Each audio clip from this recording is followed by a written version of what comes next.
everyone, and welcome to Talk Nerdy. Today is Monday, December 15th, 2020. I'm the host of the show, Cara Santa Maria, and before we dive into this week's episode, I just want to thank all of you from the bottom of my heart for sticking with me throughout the year. I know it's been a really tough one. Everybody has their unique struggles, their unique circumstances, and of course, this global pandemic has exacerbated all of the difficulties that everyone is facing. I want to, send you my thoughts and my love. If you've dealt with loss this year, if you've dealt with difficulty, you really are in my thoughts. And I just want to thank all of you for being here with us in this kind of weird family that we've developed over the years here on Talk Nerdy. I also want to thank those of you who have supported the show over the years in the many ways that you're able to do so, whether that's visiting the Talk Nerdy store, whether that's rating and reviewing on Apple Podcasts, Google Podcasts, or wherever you download the show, or whether that is pledging your support through Patreon. This is my last show of the year. I'll be back after a 2-week hiatus, which I take every year over the holidays. But once again, I want to thank those of you who have pledged your support, including Michael Gaucher, Mary Neva, Christopher Pitts, June Sapara, Pasquale Gelati, Ulrika Hagman, Dudas Infinitas, Charles Payet, Brian Holden, Pedro M. Rosario Barbosa, Daniel Lang, David J. E. Smith, Robert Christ, and Elise Christie. Thank you all so very much. All right, so I've got an interesting episode for you this week, and I feel like I need to caveat a few things up front. I was able to do a really thrilling interview with the author of a very important book. And not only is he the author of this important book, but he is the investigative journalist that really blew the lid off this story. So his name is Brian Deer, and the book is called The Doctor Who Fooled the World: Science, Deception, and the War on Vaccines. Now, Brian is going to tell us about the investigative work that he did in the UK to really gather a lot of information about Andrew Wakefield's original publications regarding the MMR vaccine, the original accusations of, autism as a result of the MMR vaccine, and where the real fraudulent and really agenda-driven anti-science, gosh, I can't even think of a stronger word than fraudulent, but just incredibly pseudoscientific, non-scientific actions really took place.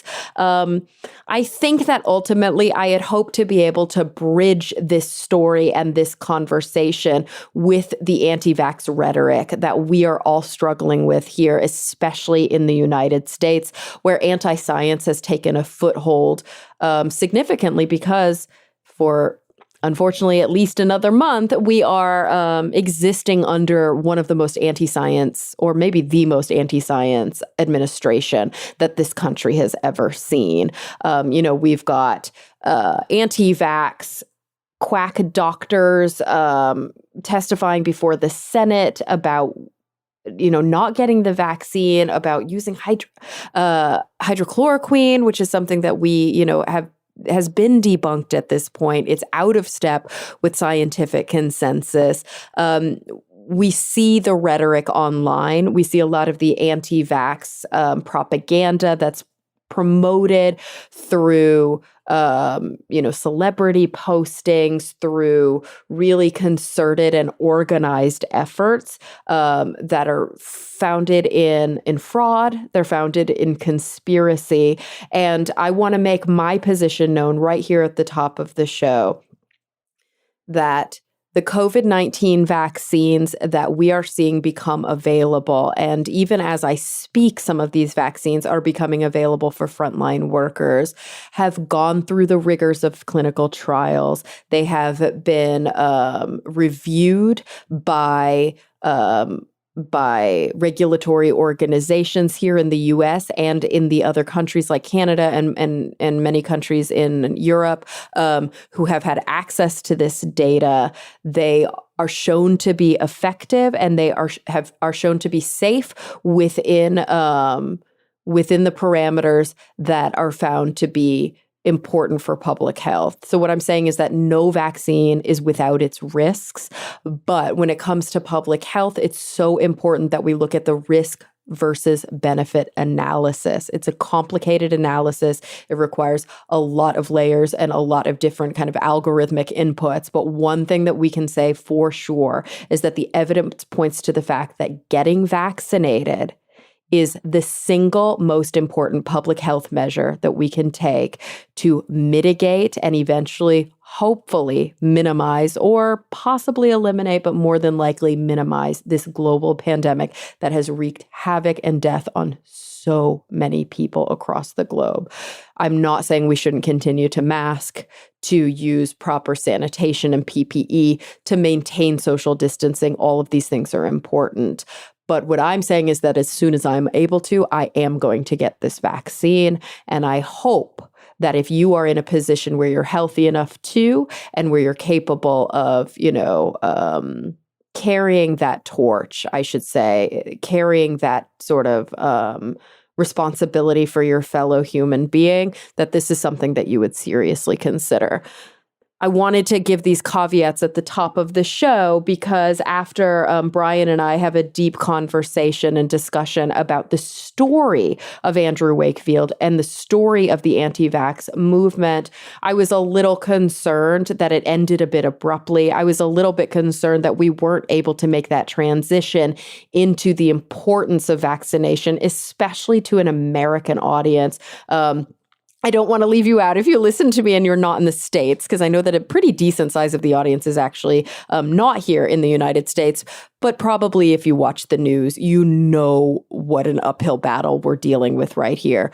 This problem is not solved. It's not a function of there being a knowledge deficit. Once the truth came out that Andrew Wakefield was a fraud, people didn't go, oh, okay, now I'm going to get vaccinated. And that's the really unfortunate moral of this story that Brian and I, we kind of disagreed about a little bit. And honestly, I think that the whole picture wasn't really painted there. So I wanted to say all of this up top just because I felt a real moral obligation to do so. But that said, I think that this is a really important story to be told. And I highly recommend everybody pick up a copy of The Doctor Who Fooled the World, Science, Deception, and the War on Vaccines.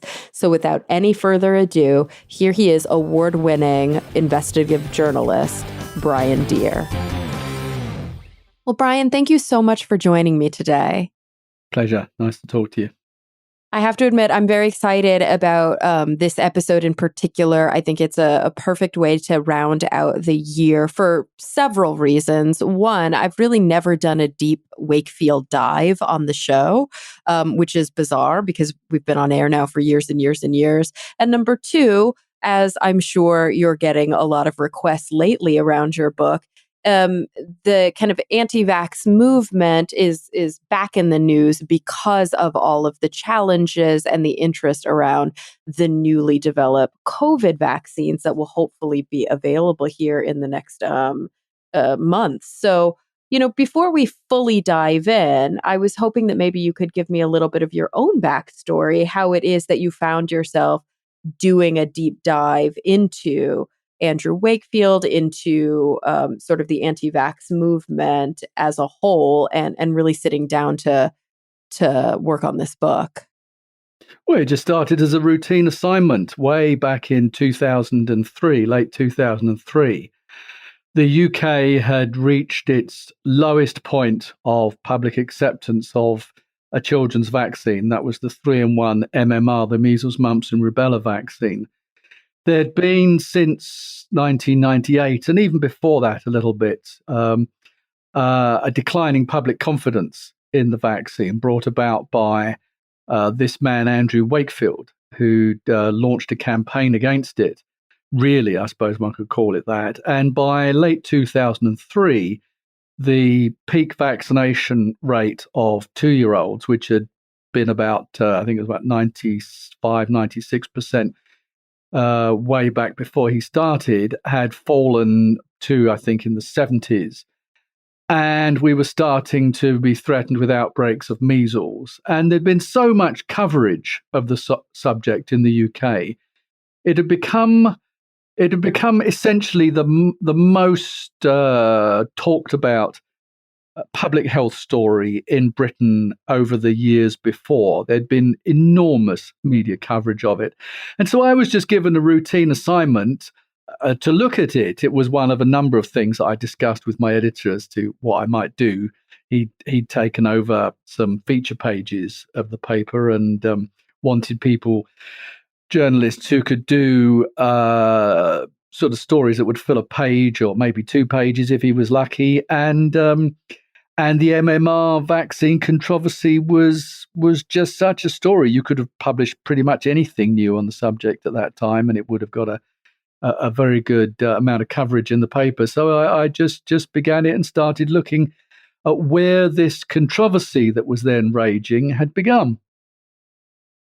Right. And you had been working as an investigative journalist at the time with some specific focuses on like drugs and medicine. Were you, would you identify as an investigative journalist first and maybe a business or like a science journalist secondarily? Or were you pretty broad based in your investigations? Well, I'd started off as a general reporter at the Sunday Times, London, and then I moved into I did a little bit of editing, but then moved into writing for the magazine. And at the time, because obviously the media landscape has changed very dramatically since then, with the rise of social media and the collapse in advertising for newspapers and television, I worked on stories for the magazine where I could spend 6 months, a year, sometimes several years on a story. And so essentially, I'd become an investigative reporter. Although before that, my main subjects were essentially public interest journalism. Sunday newspapers, we have a different regime to the American press in the sense that our Sunday newspapers are standalone, almost entirely standalone newspapers, separate from the rest of the week. So the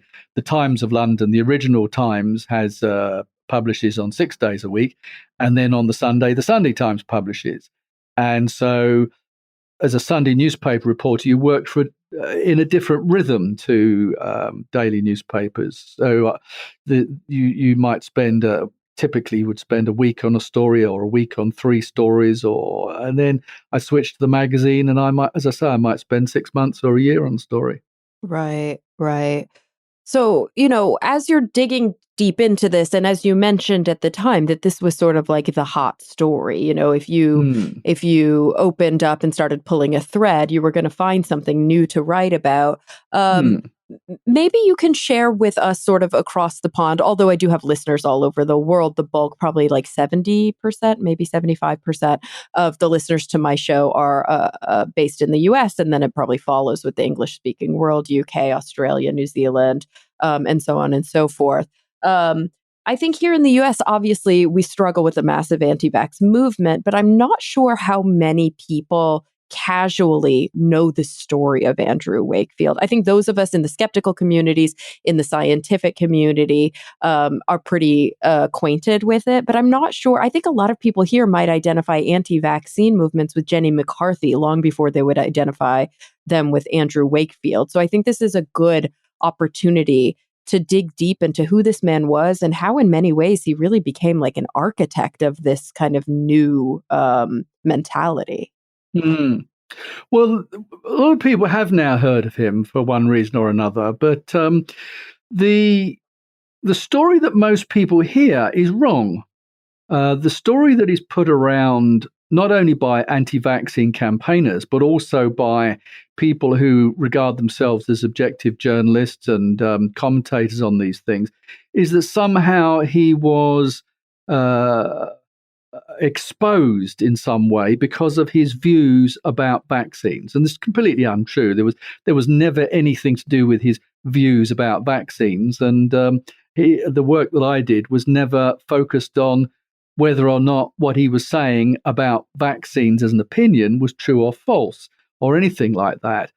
The actual story is one of, well, essentially it's how an acorn of deception was planted years back, way back in 1998, when he was the first author, and really the only author. He got a lot of people to put their names on it, but basically he was the only author. There were 12 other people whose names he attached to it, but he was the author of a paper that was 4,000 words long, across 5 pages of the Lancet. Now, the Lancet is generally considered to be the world's number 2 general medical journal in the great sort of panoply of biomedical publishing, where you would see, for example, the really big stories, the really big research reports. Let me put it that way, about say COVID-19, the absolute pinnacle of success for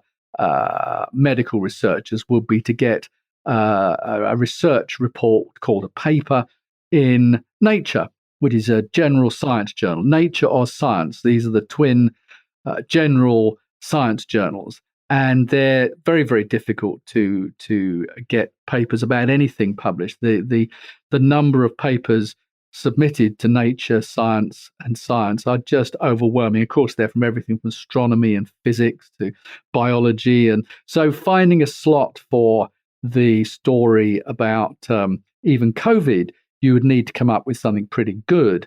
The early papers, the breakthrough papers on HIV, for example, were published in Science, which was a very lofty place to publish. And then when you get below the general science journals, you get to the general medical journals, and they have a ranking with the New England Journals of Medicine at the top.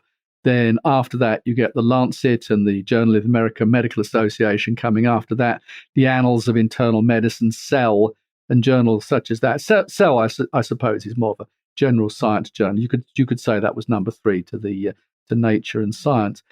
And so within that context, this paper came from Wakefield, published in the Lancet, the world's number 2 general medical journal. And essentially what it said was there were 12 children he'd and his associates had seen and reported on. It was a case series, which is considered to be a low standard of evidence. It's simply a write-up of clinical cases, apparently, of, in this case, it was child patients who'd come to a bowel clinic in London, the North London Hospital of the Royal Free, and the parents said to the effect of, my child was developing perfectly normally and received his or her, it was 11 boys and 1 girl, in fact, in this paper. The children were all white who were written up in this paper, and they were aged between 3 and 9.5. And how many did you say there were? There were 12 in this 12, paper. okay, so small 11, group. 11 boys and 1 girl. Now, that's not unusual. And there was a lot of criticism when the paper was first published in February 1998. The medical establishment and journalists and who followed the medical establishment, and indeed authors of books, some of whom plagiarized my early work on this, because I've been working on it a long time, said, oh, well, why would anybody take any notice of a paper with just 12 children? That's not a basis for anything. That is completely wrong. If you take, for example, Crohn's disease, terrible inflammatory bowel disease with which Wakefield was at the time a researcher, that was first classically described in 1932 by a group of doctors in New York on 14 patients. Autism was published first in a systematized way in 1943, based on 11 children in the Baltimore area at the Johns Hopkins University, which actually is the publisher of my book, The Doctor Who Fooled the World. AIDS, 1981, published on 5 gay men in Los Angeles.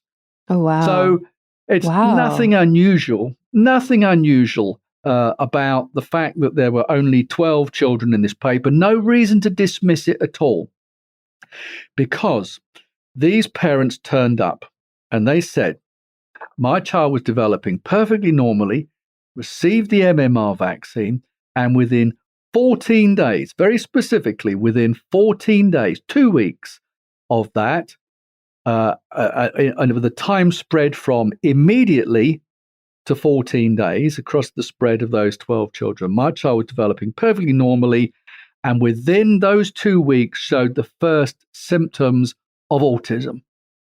Now, if that was true, if that scenario was true, that a group of families had turned up and with their children, and they'd all made this very similar story, at face value, that might be the first snapshot of a hidden epidemic of catastrophic injuries. Right. That doctors at other hospitals around the world just didn't notice that these people, this particular team of doctors in London was so sharp or so astute or so lucky or whatever it is, because they added at the end of this paper that there were another 40 children they said they'd seen, 39 of whom had the same issue, just written as like a paragraph at the end. At face value, that could be something very, very serious indeed. So these 12 children are written up in the Lancet, 14 days, and there was responsible media that night. All the television networks covered it.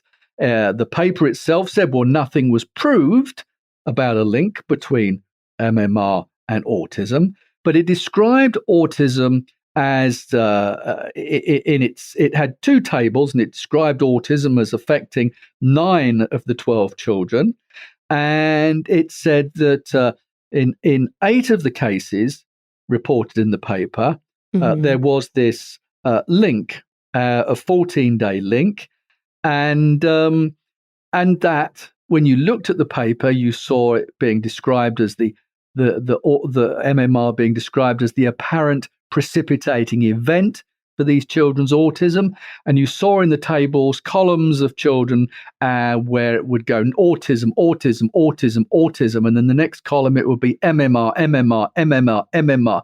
There could be no question what this paper was meant to be telling you, and was telling you that the MMR vaccine was, on the basis of this, these children just turning up at the hospital with their parents, like random routine patients, that there was a link between the two, this temporal link between the two. And the paper actually pointed that out very strongly. And the hospital and the medical school, which was attached to the hospital where this man, Andrew Wakefield, worked, was persuaded by Wakefield and his head of department, who was the professor of gastroenterology at the hospital, to hold a press conference. Now, press conferences are normally reserved kind of for things like the reporting of new diseases or new treatments or doctors' pay or something else that's absolutely crucial to medicine, and not just speculation. So they had this press conference, and the media all turned up, and the dean of the medical school presided over the press conference. And at this press conference, Andrew Wakefield said that he believed the government should suspend the MMR vaccine because, as a matter of moral conscience, he said, he couldn't continue to support this vaccine, this 3-in-1 vaccine. And the professor of gastroenterology supported him, saying that there appeared to be something unusual about giving 3 viruses together in a vaccine, because the MMR vaccine contains live viruses of measles, mumps, and rubella, as a way of promoting vaccination. Different technology to what they're talking about with COVID. Was that the only combined live vaccine that most children were receiving? It's the only combined live vaccine. Okay. There were other vaccines which are live, but that's the only combined live one. It's not the only combined one, but it's the only combined live one. So you get these three viruses, these 3 weakened or attenuated viruses given together in this vaccine as a way to prevent those 3 illnesses. And there was media coverage that night. All the networks covered it. Newspapers mostly covered it the next day. Nothing particularly dramatic. One newspaper, The Guardian, did 3 stories beginning on the front. And this set off the beginning of a public health scare really unrivaled since the early years of AIDS. And as I say, it was the acorn from which the modern anti-vaccine movement has emerged.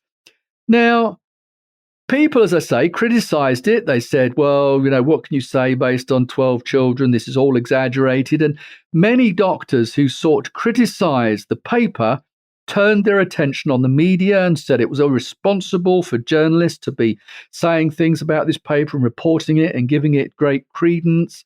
There even today, somebody wrote a review of my book saying, oh, well, the paper was overinterpreted. Well, it wasn't overinterpreted because, as I say, at the time, and I didn't write about it at the beginning, this is before I ever got involved, it wasn't overinterpreted. It was fairly interpreted as being a potential signal of something possibly associated with the MMR vaccine that warranted further inquiry. And then Wakefield and his associates at this hospital in London set themselves up as essentially preoccupied with trying to prove that hypothesis that the MMR vaccine caused autism.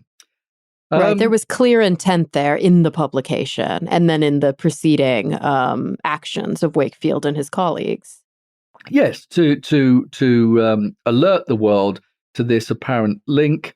And as I say, he called on the government to suspend the vaccine, and they produced a video recording, a 21-minute, or was it 23-minute video news release, which they distributed to newspapers, held a press conference, they held rehearsals for it, they put in extra phone lines because this was in 1998, which was really before mobile phones were really, really portable and had good battery power and what have you. So they put in extra phone lines to alert the public. They put in mechanical answering machines to field the public's anxiety because they knew what they were doing. They were shouting bomb in a crowded place.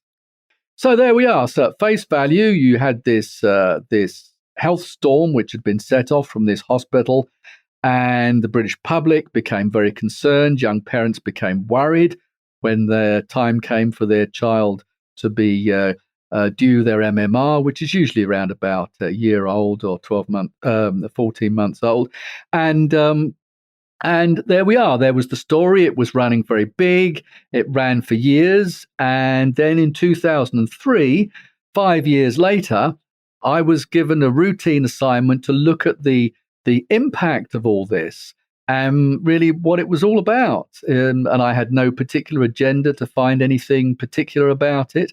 There was this Wakefield man was appearing at the time in a docudrama film on British television, which I later discovered was paid for by anti-vaccine campaigners in the United States. In fact, that story's never been written up. I got so busy with other things. Oh wow! Because that would have been that would have, I think, been a breach of British broadcasting law. The fact that was never disclosed to the public. So there we are. So that was the situation. I came along, and really quite soon I discovered that the story that had been presented was initially misleading and ultimately a deception and furthermore fraud. That this paper was a concoction and had been devised with fraudulent intent. And how that came about was the next part of the story. This paper was first published, as you mentioned, in 98, right? Just trying to get the time down. And then you started doing some investigation in the early 2000s. And we know that Wakefield has been, active in this sort of movement basically this entire time. We continue to see there's a recent documentary that came out featuring him, like a propaganda documentary. We've continued to see that the sort of the agenda that's been pushed has continued to be pushed throughout this. So I guess what I'm asking is, when you first sat down to start writing about this story, was it mostly about the original publication and some of the original fallout from the late 90s? Oh no, that would be totally uninteresting. No, my mission as a Sunday newspaper journalist, and I would have the aphorism that my checklist for if something is a matter of potential interest, I would ask: is it new? Is it true? Do we have it to ourselves? So I wouldn't write up an old story. I'm a newspaper reporter, so I mean I wouldn't write up an old story. What I was giving you then was the picture as it stood, the public record as it stood when I began, and so then, I mean, and that public picture, everybody wrote about that there was this paper and there was this thing and this happened and there was this press conference and people said they shouldn't have had a press conference and should they or shouldn't they, and Wakefield then went on to publish other papers saying more or less the same thing. But so, sorry to interject, but I'm wondering, like, at the time when this was, originally controversial, but sort of like you said, there was a misunderstanding, or at least or maybe an intentional kind of confusion around sort of intent, right? Like, was this misinterpreted? Did people interpret it too deeply? No, this is what the paper said. But what was Wakefield's forward-facing stance at the time? Was he like, no, you're reading too deeply into what I'm saying? Or was he like, no, hands down, I'm telling you the MMR vaccine is dangerous, and I'm the only guy who holds the true key? Well, to the public, forward-facing to the public, he was saying, we haven't proved anything. I have a concern. I think the vaccine should be suspended while we pursue further investigation. Okay. So he seemed like he was very scientific about this, and he was kind of hedging and tempering. Yeah. Okay. He appeared to be an independent researcher working at a London medical school, not a particularly good medical school, but there we are. But there he was. It had Royal in its title, so it sounded quite good. So that was the record, and the public debate, or the professional debate, was, well, it's just one paper, and we've given hundreds of thousands of millions of vaccines to children, and you would expect to see an association between the MMR vaccine and the first symptoms of autism, because they both happen at more or less the same time. The first recognition of something unusual or some suspicion of autism very often occurs early in the second year of life. So the medical establishment and the scientific community would say, well, you would expect that, wouldn't you?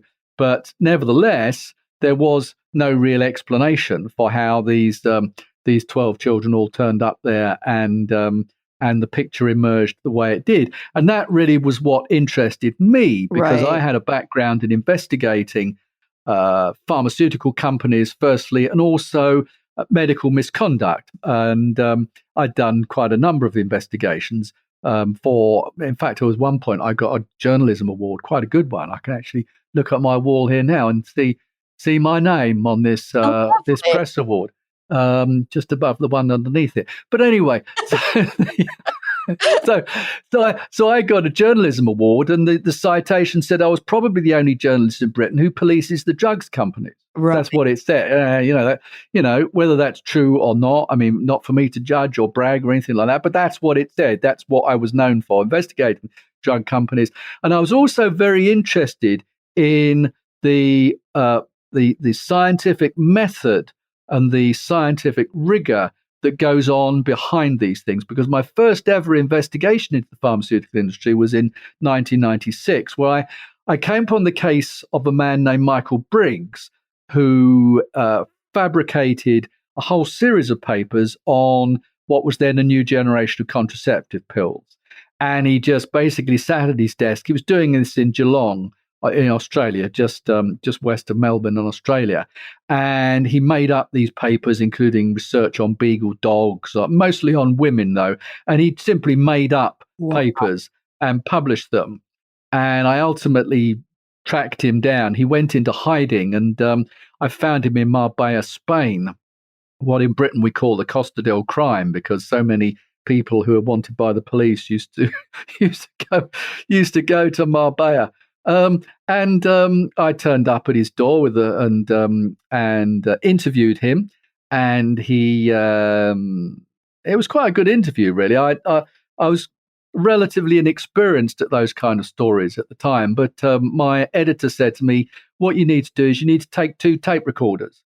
And I said, well, why do I need 2 tape recorders? And he said, well, what you do is you ask if you can record, and if they say no, you've got another one in your pocket, and you can do that. this is perfectly legal in the UK. In parts of the United States, it is actually illegal. I mean, if you did that in California, you'd be in trouble. Well, you'd be in difficulty because without asking permission, you would need permission of the other party to do it.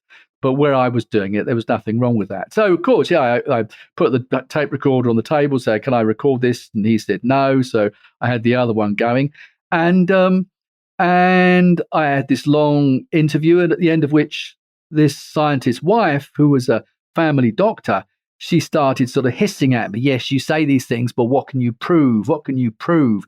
And well, we could prove it, and we also got the whole interview, everything he said. We got all the documents. And he threatened to sue us, threatened to sue the Sunday Times, which is usually what these people do, and ultimately drank himself to death. I think it was about 3 months later he died, and having drunk himself to death. And I became very interested in that, not only in the pharmaceutical industry, but also the method, because there's all this great outpouring of scientific papers. Mm-hmm. And you just wonder, well, what about them? I mean, who speaks for their truth? Because you assume, there's papers being handed down all the time on COVID-19, and they're fast tracked, and they're kind of they're kind of skirting peer review. Exactly. And even if something goes through peer review, like we saw with Wakefield's study. Well, I was going to talk. Yeah, we can talk about peer. And the peer review I find really interesting. But I've had a lot of trouble in being allowed to write about it, because every time I try to write about the issues that I'm now discussing, as opposed to the MMR thing, which everybody assumes means, I'm pro-vaccine and I'm campaigning, but I'm not. I mean, I didn't take any view. I never take any public positions on whether any pharmaceutical product, vaccines, or anything else causes this or that or anything the other. It's just not what I'm interested in. And I wasn't even interested. It wasn't even the vaccine that I was interested in the first place with Wakefield, but I was interested in really this question that I ask in my book, which is, if he could do what he did, and as I say in the book, and I'll show you what he did, who else is doing what in the hospitals and laboratories that we may one day look to for our lives? And I wrote that before the COVID outbreak, and I can cross out now one day, because now this is what we're looking to for our lives. We're looking to hospitals and laboratories. So if he could do what he did, what could we be doing now? But I am not allowed to say that. I was asked to write a piece around this kind of issue by Nature, and when I wrote it, they rejected it. They said, "You can't say that. This is the house magazine of science. You can't." They rejected it. More recently, the British Medical Journal, with whom I've had a very good relationship, invited me to write a piece. I wrote it, and they rejected it. And then Sunday Times, which I've worked for since 1981, asked me to do a piece. I put in some of my comment points. Came back, "Oh no, well, it's in news this week, so we don't want to cover it." It makes me wonder if the reason that a lot of the pushback, and sorry that this is sort of an aside, is because it's such a tricky question, about First Amendment protections and things of that nature. But because here, at least in the US, our leadership has shown such a strong anti-science bent, that there is this distrust in institutions that, yes, of course, we should always question. And yes, of course, we should always make sure that we have, good, hardworking journalists like yourself exposing fraud and exposing the problem so that we can make the system stronger. But there's a fear, I think, that some people in the general public now would read about fraud and think, okay, then I can't trust any of the institutions at all. Yes, I mean, and that's a big problem in terms of media these days, because simply there isn't the resources around to do these kind of investigations. I mean, I would never have been able to.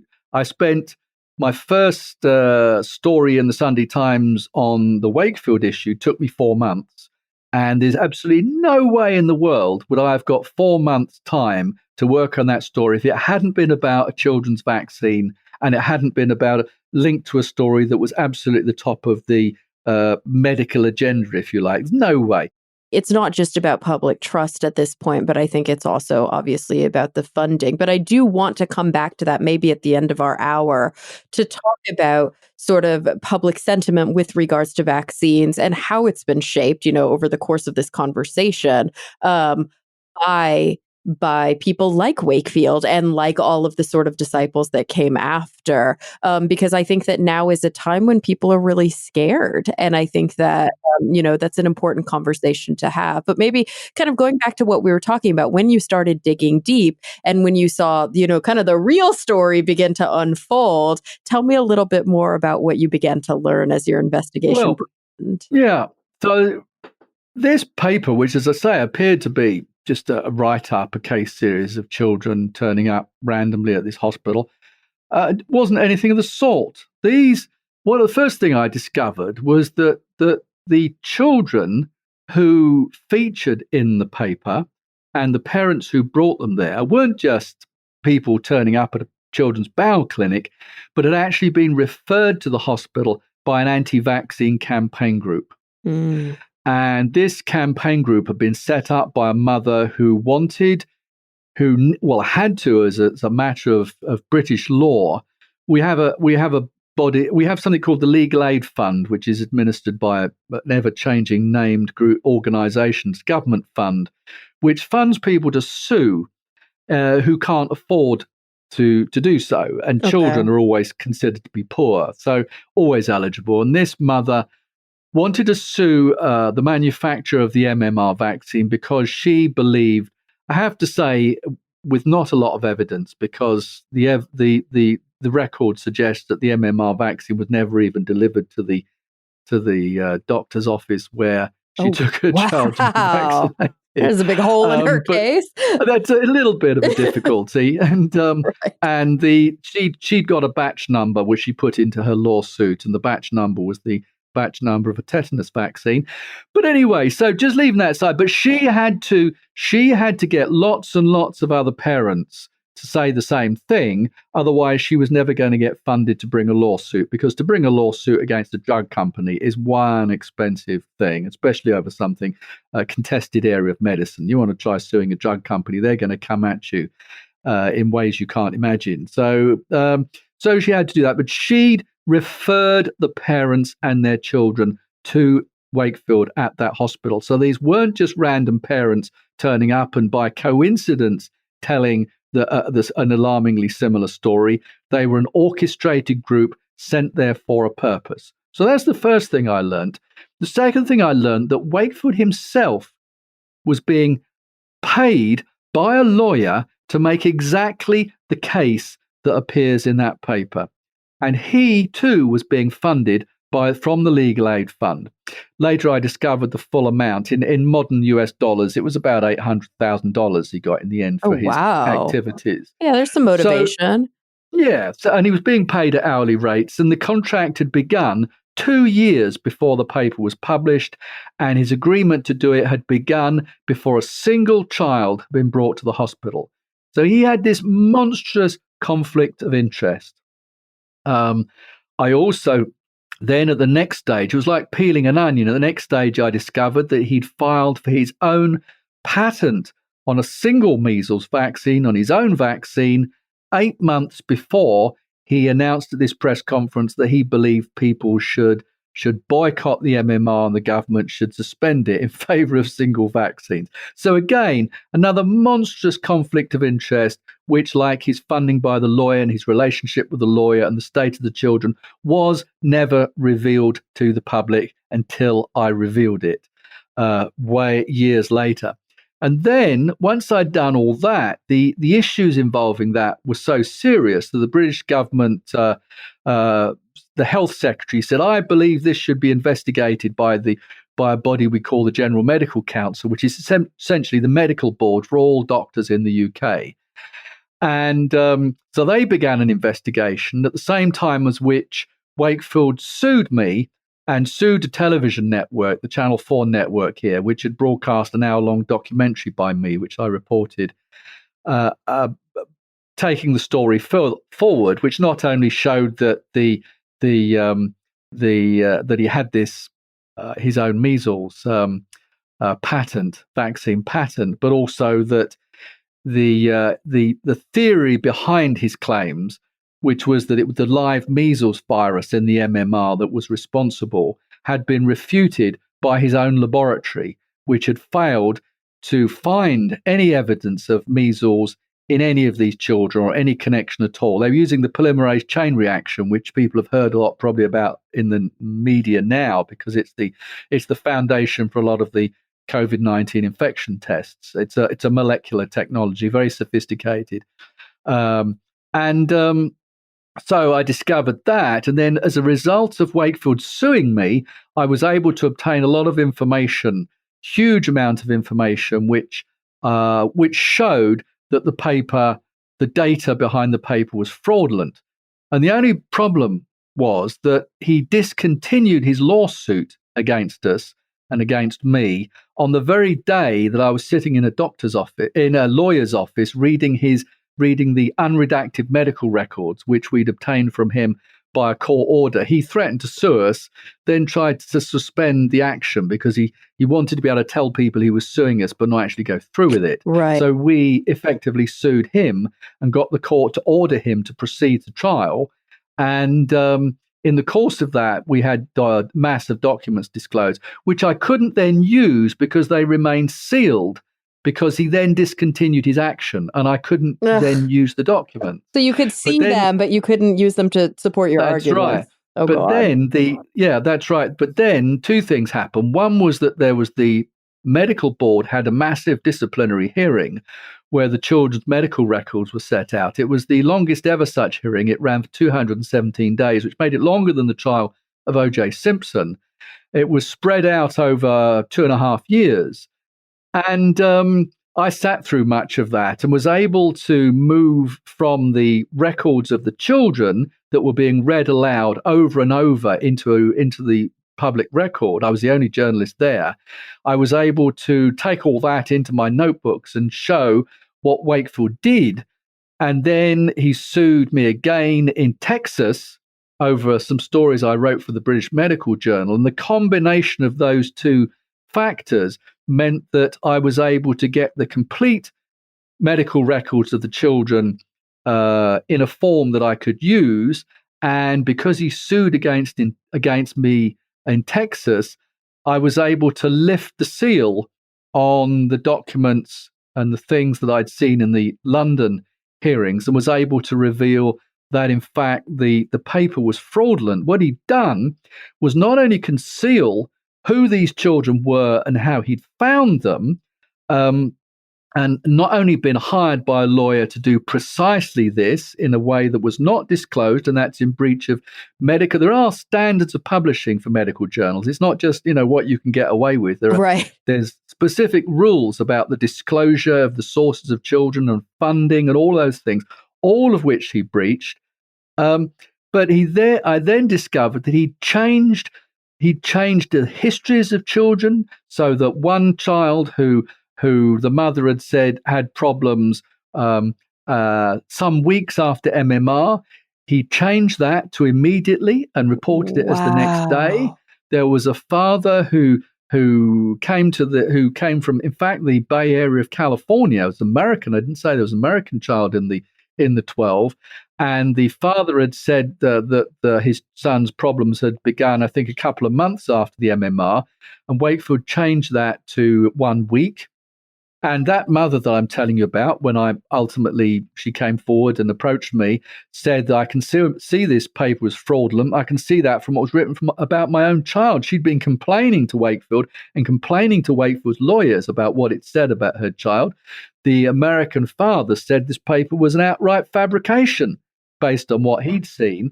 And I was able to show that in other cases as well, Wakefield had altered diagnoses. He wasn't even a clinician. I mean, Wakefield was himself, oddly enough, he trained as a surgeon, and he was changing the diagnoses of developmental pediatricians and pediatric neurologists, people who were trained in developmental issues and issues such as autism, changing the diagnoses to make it appear that he'd found what he called a new syndrome, which basically was what you need to admit in evidence in lawsuits. So he changed their diagnoses, he changed their histories, he'd concealed the fact that various blood tests and things on the children had all come back normal. He misrepresented what were normal clinical findings on patients, on children. He misrepresented them as pathology, as saying that this was evidence of disease. And when I was able to get all that, I could show that these children didn't have any evidence of any such disease. But the thing that they were most their principal gastrological symptoms was that the overwhelming majority, I think 10 of the 12, were suffering from severe constipation. And all that was concealed.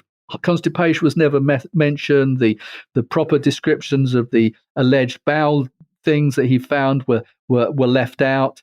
And the whole thing was a concoction to try and create enough public concern that the British government's legal aid fund would have no choice but to fund a lawsuit. And so that paper was published in the February, and the lawsuit finally went ahead with the first claims against the drug companies that following October.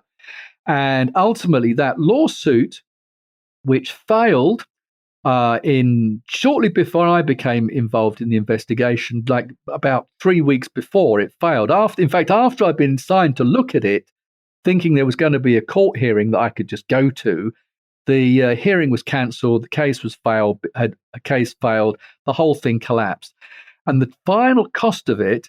It's difficult because if you try and bring it forward today, and you've got to convert sterling into US dollars, which most people around the world knows what a US dollar is worth roughly against their own currency. So if we try and convert it from sterling to US dollars, and we try and convert it from the amounts of money were being spent at the time in the early 2000s to what that would cost now. Right. Today, this lawsuit that collapsed, trying to make a case that the MMR vaccine caused autism, racked up a bill for both sides combined of about $100 million US. Holy wow! And that went right down the toilet.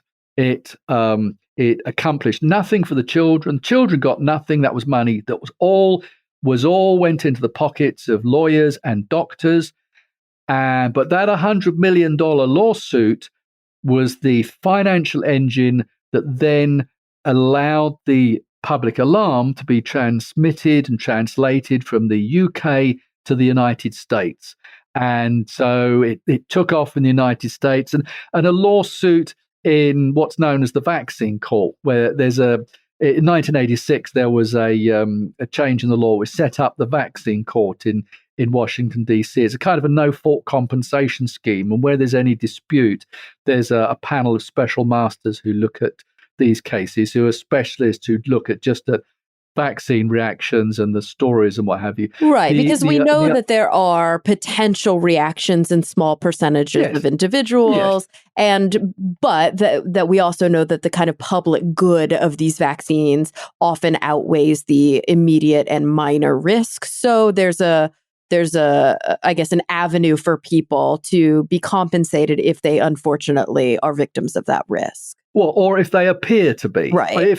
If it's plausible, if on the probability they might have, then you get a financial settlement.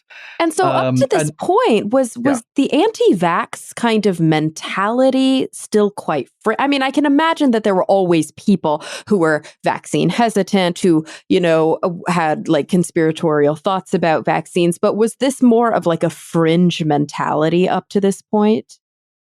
Well, it was nothing to what it is now, right? But the story continues, and I don't really think we can go into it now. But Wakefield then continued, where he moved to the United States and continued his campaigning and began a whole new lease of life. The American lawsuits failed. I wouldn't say they were laughed out of court, but they if you'd seen the expressions on the faces of the judicial officers hearing the cases, and I did because I went to watch. Right. They were just incredulous at what had been brought on. That they failed. I think there was 5,500. There were 1,600 families in the UK sued. In the United States, though, I think it was 5,500 at that time, and that failed in 2000. So obviously, the snowball had grown. It had collected momentum. There were people who were sort of latching on, even though at this point, had the study been retracted yet? Did we know that it was fully fraudulent yet? Well, the first story that I published in the Sunday Times that basically alleged fraud was in 2009, February 2009. Okay. So that was the first big shot, and the headline was "MMR Doctor Fixed Data on Autism." And when did the kind of movement come into the U.S.? When did those lawsuits start? Well, it started to migrate with him because there were also hearings in the committee of the House of Representatives, which Wakefield turned up at. See, one of the extraordinary things is that the United Kingdom is not known for many things these days. I mean, I think it's number 3 it's number 3 in arms sales. It's number 5, I think, in pharmaceuticals, but it's number 1 in vaccine scares, and that's one of the things that we export to the world. So we exported the fear of the smallpox vaccine in the late 19th century. We exported fear of the DTP vaccine in the 1970s and 1980s, and that's what led to the vaccine court being set up in the United States when an American TV documentary, well, it wasn't really fully documentary, it was an NBC special called Vaccine Roulette, essentially repeated the controversy that had been going on in the UK and moved it over to the United States. And then the MMR scare. And the DTP scare started at a hospital 3.5 miles south of where Wakefield was working. So it's quite a cozy relationship. Oh, wow. But I guess I'm trying to be clear on the timeline of like when was the public in a position where the evidence was at least available to us that this was all a big scam? Because the crazy thing about this story, it's sort of like we talk about when it comes to journalism. It's very easy to publish a claim, and that cycles throughout the world. But then when you publish the retraction, like nobody reads it. It doesn't resonate with people, unfortunately. It's hard to put the genie back in the bottle. It wasn't like that in the UK. No, it wasn't like that in the UK. In the UK, as soon as we published our first story, basically, the Sunday Times, and the headline was MMR research, revealed MMR research scandal. And all, excuse me, all the other newspapers covered the story ahead because it's a complicated story, but the Lancet tried to sabotage my investigation. And in trying to sabotage it, provoked so much interest that the whole thing just exploded in a big bang. So helpful. Vaccination rates started to recover immediately on publication of the first stories and the media coverage that surrounded it. Okay. And so it's people say today, well, what can we do to provoke confidence in vaccines? And I say, well, tell the story. What I've done in my book, The Doctor Who Fooled the World, is to tell the story of the real people and the specific facts. We've got all kinds of people out there now who are like holding forth about all kinds of zeitgeist issues and holding forth about the anti-vaccine movement without ever really working out where it came from and how it all worked. I mean, it was a story. It was something that real people did. But we revealed that in 2004, and that started the correction in the UK. And then in 2009, it was MMR Doctor fixed autism data. And then in 2010, Wakefield was struck off the medical register for fraud and dishonesty in his research, plus a whole list of other charges, which usually people get more excited about than the fraud and dishonesty ones. But the whole great shopping list of charges: abuse of children, misrepresenting himself as a clinician, and all sorts of other things. And so that then reinforced this trend. And the Lancet was then, having fought me, having tried to sabotage my investigation, then was forced to retract the paper fully because it had, among other things, the clearest slam dunk was that the paper claimed that the research had been approved by an ethics committee, an institutional review board, and it hadn't been. That was an outright lie. Oh, right there, yeah. Paper should never go to print if it's So you could retract it just on the basis of that, because the Lancet didn't want to get. The Lancet did everything it could, and the editor of the Lancet, who tragically, he's now got quite advanced malignant melanoma. So I mean, I gain no pleasure in rubbishing him, and I hope he doesn't hear me talking about him, because those kind of things are only worsened by stress. But it is a fact that the Lancet sought to sabotage my investigation in order really to protect itself, and that's a very important lesson for people about the way medical publishing operates. And we can't go into the whole thing about, I haven't got time to go into the whole thing about peer review and all that. Right. But that's really unfortunate to hear. I mean, it's like we often, the sort of faith that keeps us going in the scientific method itself, the actual method of science, is that there's, a lot of space for self-correction, and that, all of the different colleagues who are sort of in competition with each other keep each other honest, that it's our jobs, whether it's as a journal editor or whether it's as a scientific colleague, to read somebody else's work critically and say, I don't get this. This doesn't make sense to me.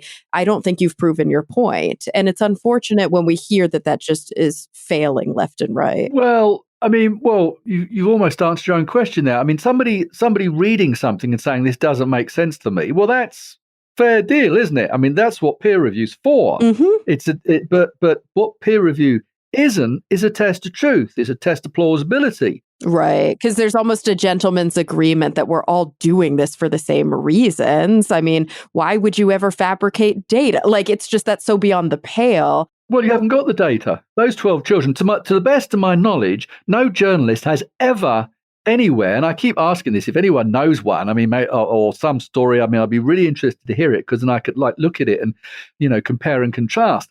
But I'm not aware of any other journalist who has ever got the original raw data on a piece of published biomedical research. And I got it all. I got the children's identities, I got what was wrong with them, their diagnosis, their clinical histories, their pathology tests, their blood results, every last thing about those 12 children I got. Right, yeah. In this country, that's all protected information. Well, it is everywhere. Sure. It is everywhere. No, it is here as well. It's protected here. I mean, it's protected here. This is material of the greatest confidentiality. But I got it by completely legitimate means. Right. Completely open, honest, and legitimate means. I was able to put together my own work with stuff that had been published. But most importantly, the hearing of the General Medical Council, which I had triggered through my investigation, through Wakefield suing me, through us getting court orders against him. I would think the cost of the activities that underlie the Doctor Who fooled the world, including the General Medical Council, lawsuits and all that kind of stuff, leaving aside the lawsuits over MMR, I would say you've got to be talking 10 to 15 million pounds, which I don't know what's that in dollars, say more, approaching $20 million. Yeah. Just to go through just the transcript for a 217-day hearing must have cost more than $1 million, because you've got highly skilled medical stenographers just sitting through the hearing, let alone all the lawyers who are sitting there, this enormous gathering of this room full of lawyers sitting around a rectangle of 17 tables surrounded by piles of confidential medical records, which are read aloud with me sitting there, and they read them over and over again, so there couldn't be any doubt, and ultimately published a 6 million word transcript. So that's the enormous cost of getting behind one of these papers. But peer review, to go back to that point, is a test of plausibility. It's whether, oh yeah, I've read it, and that doesn't make sense to me. Oh, this is an old story. I've read that before. This figure here is inconsistent with that. And there's been a bit of an interest also these days in certain elements of fraud, misrepresentation, mostly in the area of image manipulation, where somebody's reading an article in a journal and they say, right, well, let's look at that photograph there. These bands, these gel bands, they often are, and we'll compare that with another one. And by comparing illustrations, published illustrations, there's been a fair amount of fraud that has been detected. But in terms of original data, you just don't get it. And not only because it's simple. And in the case of Wakefield's paper, the clinical peer reviewer was a man named David Candy, a professor of pediatric gastroenterology. And he said to me, well, I approved it because the senior author of the paper was a particular professor who had his name at the back end of the paper. And he said, well, he was my mentor and I knew that anything he wrote would be good. And so this peer reviewer was completely bamboozled. But you see, even people in the business think that that peer review is something that it isn't. Right. So when I went to my publishers, my North American publishers, who are the lead publishers, I've now got, I think, 7 publishers. But I mean, the lead publisher, Johns Hopkins University, which is obviously the big name at the moment because of its involvement in the COVID epidemiology and tracking the pandemic. The publishing director, I'd been running a little campaign the manuscript of the book was the proposal for the book was peer reviewed. Then the manuscript was peer reviewed. And I said, well, I want it to be checked as well. Peer review isn't good enough. So the manuscript of the book had 2,000 footnotes. So almost virtually every sentence had a footnote taking you to the document. So that, for example, if I had the manuscript open now, I could, within seconds, produce the document in front of me for any particular statement. Right.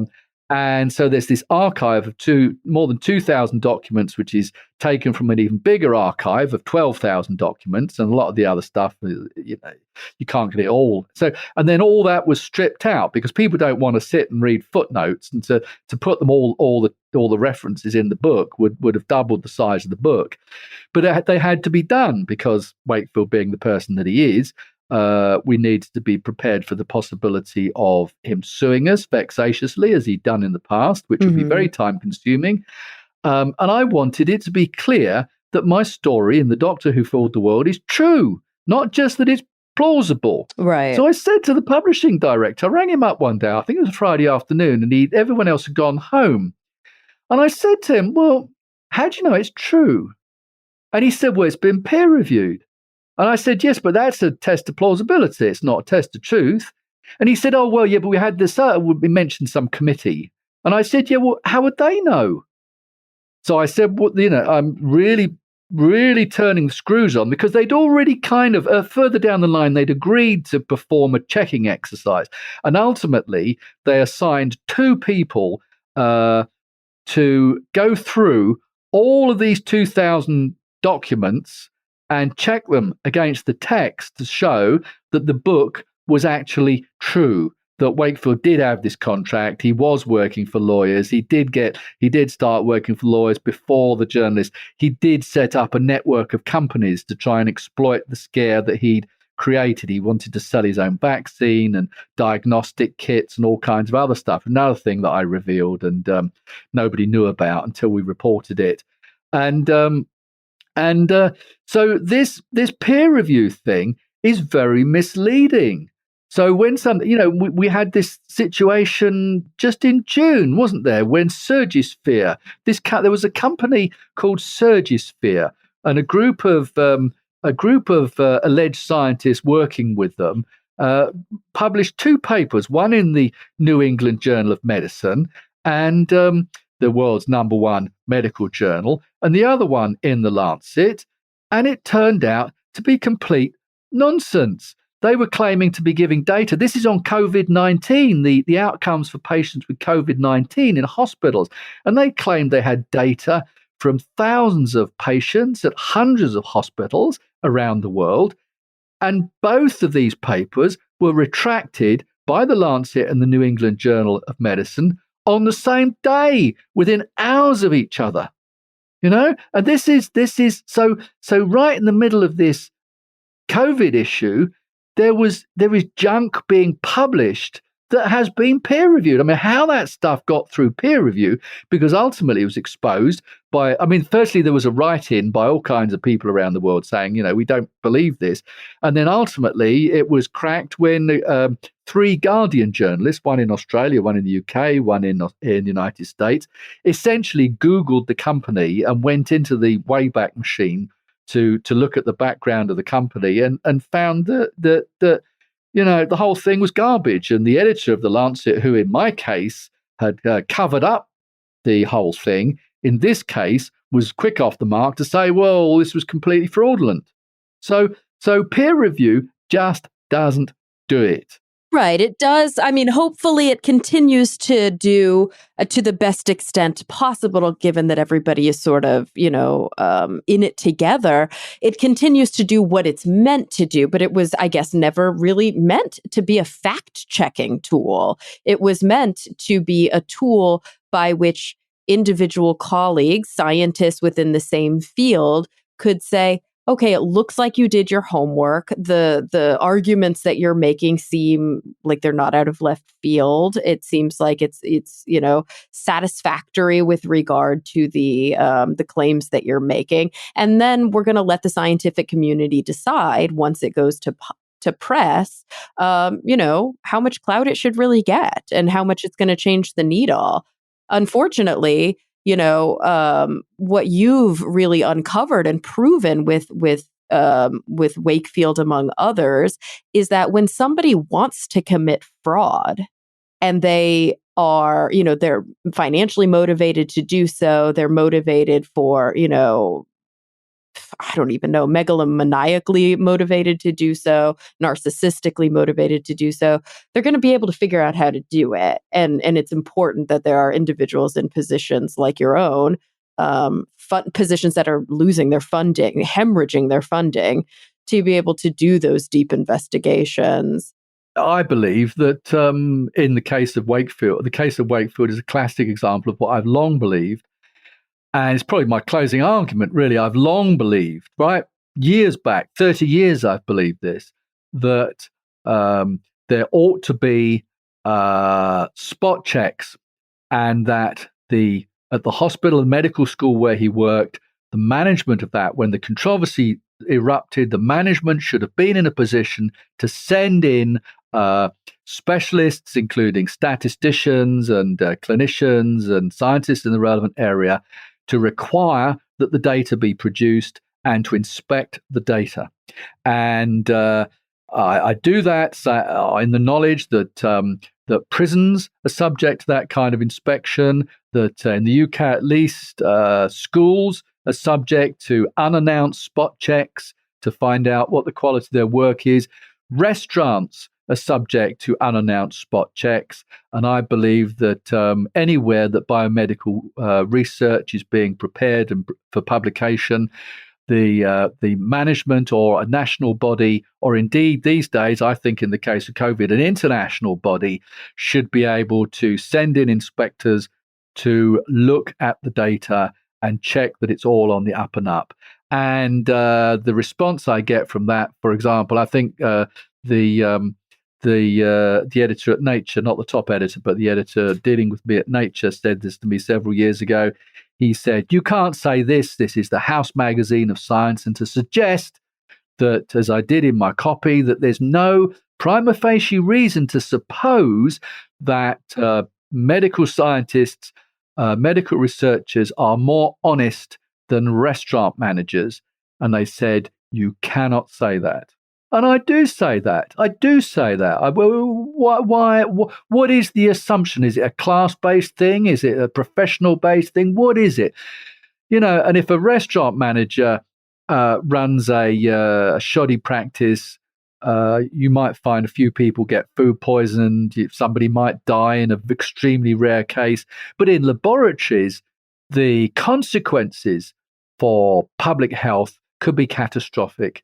So I believe, in the United States, people who are funded by essentially from the NIH, but with federal money, are entitled to some kinds of inspections from the Office of Research Integrity, but they don't do much.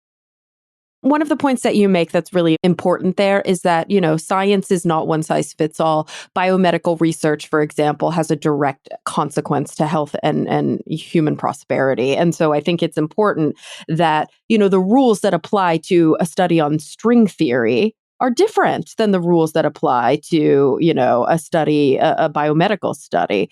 I think the second thing that's important to point out is that although we do have these kinds of securities in place when it comes to vaccine development, when it comes to drug development, things have to go through clinical trial. The raw data must be produced. There are governing bodies that approve these things based on the claims that have to be backed by solid evidence by the drug companies. It's very different when somebody comes out and says, let's distrust this drug. Let's stop doing something that has been important for public health, and sows a lot of discontent amongst the amongst the electorate and amongst consumers. And that's what I really fear with the anti-vax movement. And, I think to tie everything together, since you do have to go, I'd love to just quickly hear your take, because my concern is that the points that you make are so profound and so important, but I would hate to just leave it at this, with listeners going, oh shit, I'm never going to take a COVID vaccine then. Based on everything you said, I'm scared shitless now of the scientific process,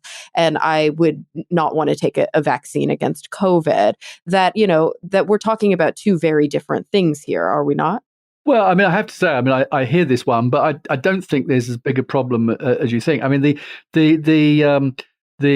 sort of I say this in my book, the what Tom Wolfe, the writer, the I suppose the architect of what used to be called the new journalism, used to talk about the literary gentleman with a seat in the grandstand, as the kind of people who do a lot of writing. And as I say, I mean, a lot of books about vaccines, and in fact, pretty much all of them, all of them, almost all of them. I can think one that possibly isn't, about vaccines and scientific method and what have you, are like that. People who hold forth, and the people who are holding forth at the moment, and you see them in the media. The same names keep reappearing again and again and again.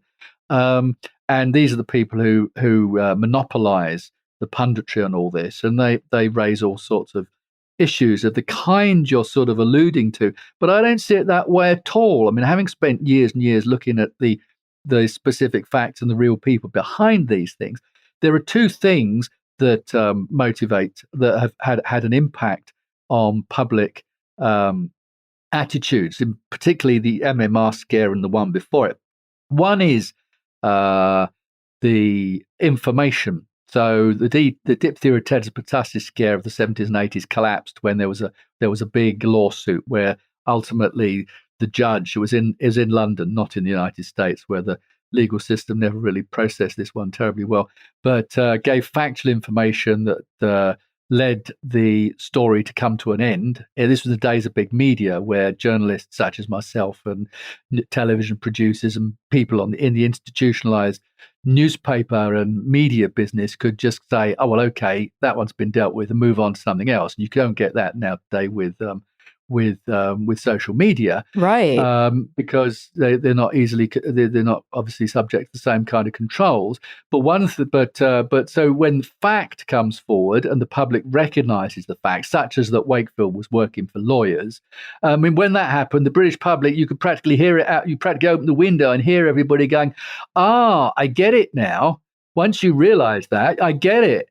So but that didn't happen here. No, but so hard information. Well, it kind of did, but I honestly can't go into it. There was a fight back from the anti-vaccine movement where Wakefield took up a different. The story goes on when you see what happens. But the other thing that would persuade people to vaccinate was when they saw disease outbreaks and they realised that their children were at risk of measles or of diphtheria or whooping cough or whatever it is. And so it may well be that a whole bunch of people, that whatever the latest percentage of people who say, I'm not going to have the COVID-19 vaccine. Well, if that's what they feel, don't have it. There's going to be plenty of people who are going to have it, and they're going to be in the queue before you. It's not as though there's going to be too much vaccine going around, or there's going to be doctors' offices or clinics or mobile clinics or people sitting around tapping their fingers and gossiping because no one's come in to have a shot.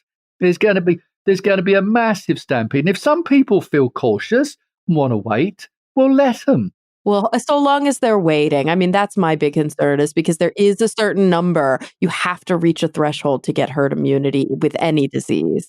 Yeah, you do. You do. But if it's true that the leading contenders have 95% efficacy, I mean, that is an astonishing figure. It's astonishing. It is just an astonishing figure. So, if it was only a 50% efficacy vaccine, then you would be having trouble. But Right. if what they're saying is true, now I don't know whether what they're saying is true because the fact that they've done a phase 3 clinical trial does not of itself convince me that the outcome is going to be nearly as rosy as they're suggesting. But I don't think that matters because those people who are slowed. Firstly, we've got to recognise that they didn't have any trouble recruiting to this phase 3 trial.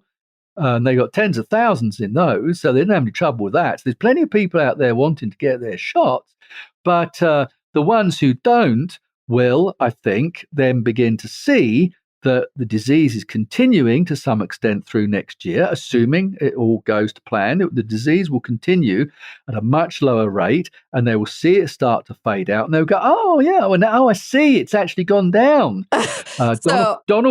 Donald Trump will start saying, it was him. He was the one. He invented the COVID and the vaccine, and it was all him and Mike Pence. They were the ones who did it. And then people will get vaccinated, and people who become concerned. And if we do still have people dying on face down on ventilators and writing last messages to their loved ones who can't be in the room. If that's still going on towards the end of next year, I think those people will say, "Well, okay, we now have vaccine. I better have my shot," and they'll turn up and have it done. So here's hoping. Fine. I have to say, and maybe this is definitely a dividing line that is the ocean, but the perspective of folks who are living here in the U.S., seeing the rhetoric on our televisions every day and seeing active interviews with people who have COVID and deny that COVID exists, people who have a diagnosis and say they still wouldn't get vaccinated, that concerns me. And so I just feel like, as somebody who is a public communicator of science running this podcast, I wouldn't feel comfortable signing off saying, "Get it if you want, get it if you don't. It doesn't matter," because I think it does matter. And I think you should get it. I don't think I'm saying it doesn't matter whether you have it or not, but I'm not sure on what basis you can form the judgment that somebody else should get a vaccine. You choose for yourself and people over whom you have responsibility. But I don't see somebody at the Sunday Times said to me the other day, what can we do to encourage people to vaccinate, to take the vaccine? I said, well, it's not the function of journalists to encourage people to do anything. And that's the difference between your work as a journalist and my work as a science communicator, I think. And that's a whole other conversation that we don't have time for. But yeah, my role is science advocacy to some extent. And so when it comes to a massive public health crisis, I do feel a personal responsibility to at least communicate the data as we understand it, communicate the facts, but also contextualize it in a way that it promotes public health. And that's why I think, obviously, if you have a condition that prevents you from getting vaccinated, you have to do what your doctor recommends and be safe. But those of us who are healthy, and once we have a vaccine available that we also has gone through the gamut and is shown to be healthy and effective, it's actually our responsibility to get vaccinated to protect those who are unable to. Yeah, but the risk ultimately, yes, the risk benefit profile of is not something that for I just think a lot of that is up for grabs. I think it will sort itself out. Here's hoping. You have a lot of faith, and I appreciate that. Well, Brian, gosh, I learned an awful lot from you. I think that people who pick up the book are going to get the, as you said, the true story in all of its horrendous detail, and really understand that this was not a passive problem. Anti-Vax didn't happen by mistake. This was a dedicated, concerted, fraudulent movement. And, there was real propaganda and there was real intent here. And you really can't deny it once you dig into these pages. It's the doctor who fooled the world, science, deception, and the war on vaccines. Thank you so much for sharing your thoughts with us today, Brian. Well, thank you, Cara. I enjoyed it. Of course. And everybody listening, thank you for coming back week after week.